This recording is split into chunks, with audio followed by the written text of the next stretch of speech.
নমস্কাৰ আজি এটা নতুন ভিডিঅ' লৈ আপোনালোকৰ মাজলৈ পুনৰ আহিছোঁ। আজি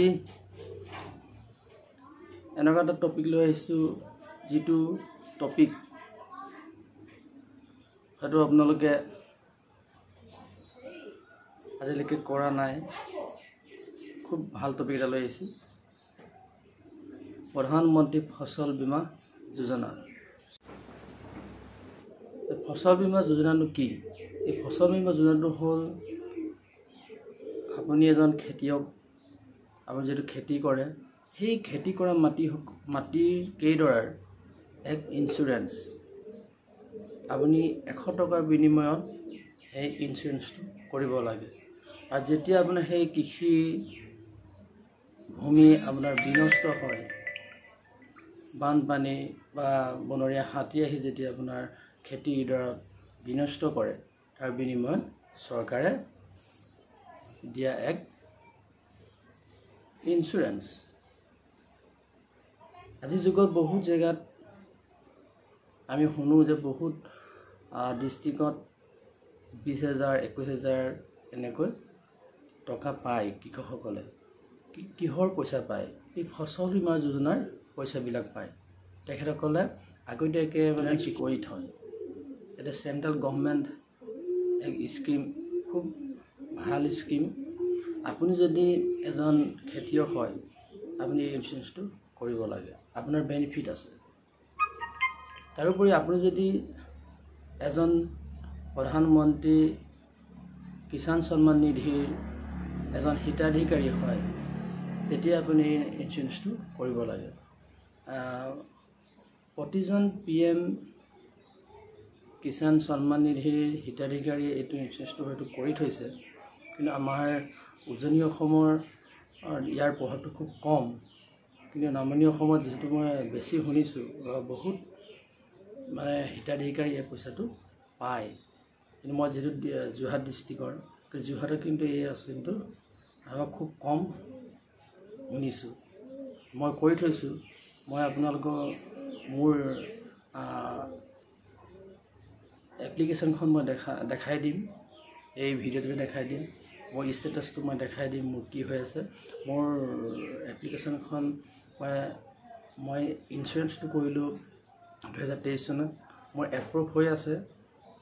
মই কিমান টকা ইঞ্চুৰেঞ্চ কৰিছোঁ, মই কিমান টকা মানে মই পাব লাগে, গোটেই ডিটেইলছখিনি মই দেখাই দিম।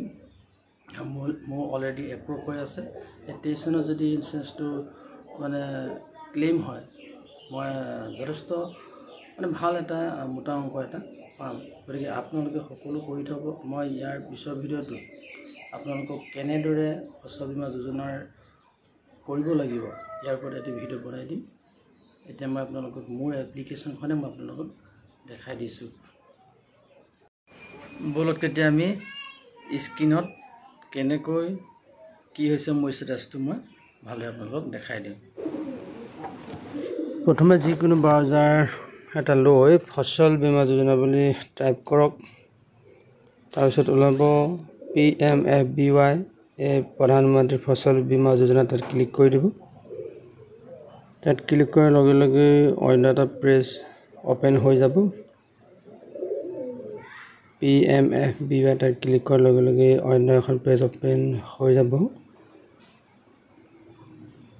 নেটটো শ্ল' যিহেতু অলপ পলম হৈছে। ইয়াত দেখিছে অ'পেন হৈছে প্ৰধানমন্ত্ৰী ফচল বীমা যোজনা, ministry of agriculture and farmers welfare. এইখন ডিছপ্লে দেখিবলৈ পাব আপোনালোকে। স্ক্ৰীণত মই দেখাই দিছোঁ প্ৰধানমন্ত্ৰী ফচল বীমা যোজনা। এটা তলত দেখিবলৈ পাইছে farmer corner, insurance premium calculator. আপোনালোকে প্ৰথমে ক্লিক কৰিব, ফাৰ্মাৰ কৰ্ণাৰত যাব। ফাৰ্মাৰ কৰ্ণাৰত ক্লিক কৰক। ফাৰ্মাৰ কৰ্ণাৰত ক্লিক কৰাৰ লগে লগে অন্য এখন পেজ অ'পেন হৈ যাব। তাত গুচি যাব। তাত দেখিব farmer application, log in for farmer.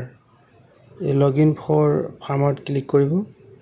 এই লগ ইন ফৰ ফাৰ্মাৰ বুটামত ক্লিক কৰাৰ লগে লগেই অন্য এখন পেজ অ'পেন হৈ যাব। ইয়াত দেখিছে মই দেখাই দিছোঁ ডিসপ্লে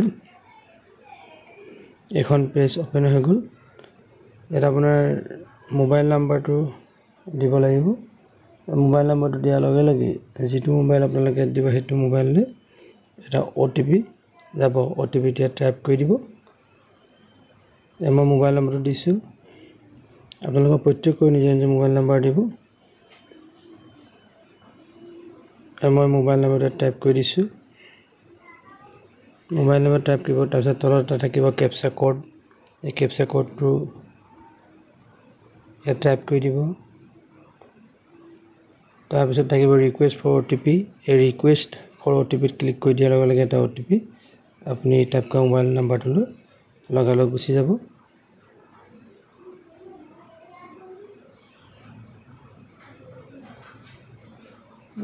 মোবাইল নম্বৰ দিয়াৰ লগে পিছতে মই ক্যাপচা কোডটো টাইপ কৰিছোঁ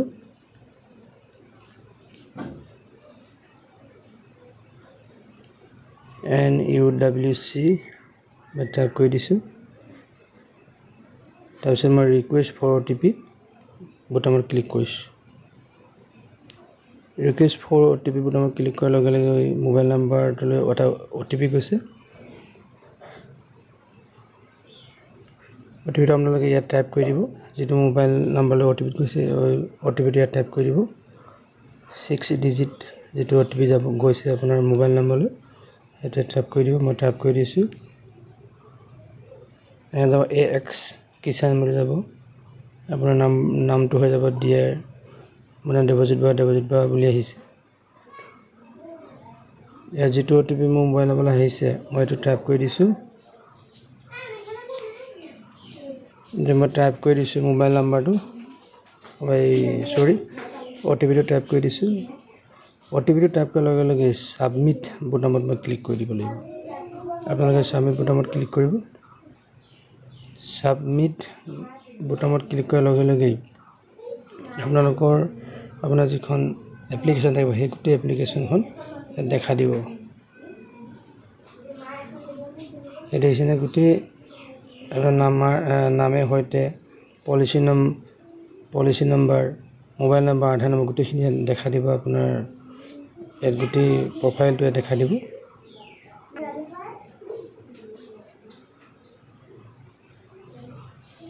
farmer name relative name mobile number farmer ID গোটেইবিলাক দেখা দিব এইটো পলিচি নম্বৰ এনে পলিচি নম্বৰ এটো যেটো তাৰিখত মই এপ্লাই কৰিছিলোঁ এটো ক্ৰিয়েটেড ডেট মই 4/8/2023 মই কৰিছিলোঁ আৰু যেটো মোৰ মানে সাম ইছুৰেট যেটো মুঠ এমাউন্ট হয় এটো হল আপোনাৰ 67,920 rupees মোৰ টোটাল এমাউন্টটো এটো ইয়াৰ মই গোটেই টোটাল এমাউন্টটো পাব লাগে এতিয়া মই যেটো ক্লেম হোৱা নাই ক্লেম হয়তো 24ত নহলে 23 লাষ্টত মই এটো ইনস্যুৰেন্সটো ক্লেম হ'ব যদি আপোনালোকে যদি PM কিষাণৰ হিতাধিকাৰী হয় তেতিয়া সকলো 100 টকা বিনিময়ত এটো ফসল বীমা যোজনাৰ ইনস্যুৰেন্সটো কৰি ল'ব খুব ভাল বেনিফিট বহুতে পাই আছে এটো প্ৰতি বছৰে পায় উজনি অসমত যদি অলপ হেতু কম কিন্তু নামনি অসমত প্ৰায় মানুহে এটো পাই থাকে মানে নিউজত ওলাই থাকে বোলে আমকে পইচা পাইছে তামকে পইচা পাইছে আমকে ডিস্ট্ৰিক্টত পাইছে আমি নিউজত শুনো এই ফসল বীমা যোজনাৰ পইচাটোহে আচলতে পায় কিন্তু আমাৰ যোৰহাট ডিস্ট্ৰিক্ট ফালে খুব কম মানুহে কৰে সকলো কৰিব লাগে এটা মই দেখাই দিছোঁ মোৰ এপ্লিকেশ্যনখন এটি আপোনাৰ মোৰ যেটো ফসল বীমা যোজনা যেটো প্ৰফাইল হয় যেটো মোৰ এপ্লিকেশ্যন হয় গোটেইবিলাক দেখাই দিছোঁ এটো আপোনালোকে দেখিছে পলিচি নম্বৰ এটো মোৰ দিছে টোটাল এমাউন্ট 67,920 rupees আৰু মোৰ অলৰেডি এপ্ৰুভ হৈ আছে ক্লেম হোৱা নাই ক্লেম হয়তো 23 লাষ্ট মানত হৈ যাব পাৰে ইতিমধ্যে বহুত জায়গাত পইচা পাইছে বুলি আমি শুনিছোঁ দেখাই দিছোঁ এটো মোৰ একাউন্ট নম্বৰ এটা নো ক্লেম বুলি লাষ্টত দিছে নো ক্লেম লিখা আছে ক্লেম হোৱা নাই এতিয়ালৈকে ক্লেম হয়তো খুব কম দিনৰ ভিতৰতে হ'ব আকৌ পুনৰ কৈছোঁ আপোনালোকৰ যিবিলাক PM কিষাণ হিতাধিকাৰী আছে, যিসকল নাই কৰা এতিয়ালৈকে ফচল বীমা যোজনাৰ ইঞ্চুৰেঞ্চটো সকলোৱে কৰি ল'ব। খুব ধুনীয়া এটা পলিচি হয়, 100 টকাহে দিব লাগে ওৱান টাইম। পইচাটো কিন্তু এটা মোটা অংক পইচা পোৱা হয়। দেখাই দিছোঁ, গোটেই মানে হেৰিটো দেখাই দিছোঁ। আৰু যদি আপোনালোকে কিবা সুধিবলগীয়া আছে তেতিয়া মোক আপোনালোকে মেছেজ কৰিব, মই ধুনীয়াকৈ বুজাই দিম কেনেকৈ কৰিব লাগিব কি কথা। তাৰপিছত আপোনালোকে এই ষ্টেটাছটো চাবলৈ হ'লে এপ্লিকেশ্যন ষ্টেটাছ বুলি যিটো বুটাম এইটো তাত যাব। এপ্লিকেশ্যন ষ্টেটাছ চাবলৈ হ'লে আপোনালোকে যিটো পলিচি নাম্বাৰটো মই দেখাইছিলোঁ, সেই পলিচি নাম্বাৰটো কপি কৰি ইয়াত টাইপ কৰি দিব, তাৰপিছত এনেকৈ ওলাই যাব। এইটো মই দেখাই দিছোঁ, application status farmer name Devajit Bora. তাৰপৰা এইটো দেখিছেনে টিকমাৰ্ক আছে, এপ্লিকেশ্যন ছাবমিট আৰু payment status successful, application status approve. গতিকে মোৰ এইকেইটা এপ্ৰুভ হৈ আছে। মই মানে পইচা পোৱাটো মোৰ মানে ফুল কনফাৰ্ম, মই পামেই। মানে হয়তো মই 23ত কৰিছিলোঁ, 23ত নহ'লেও মই 24ত পইচাটো পাম।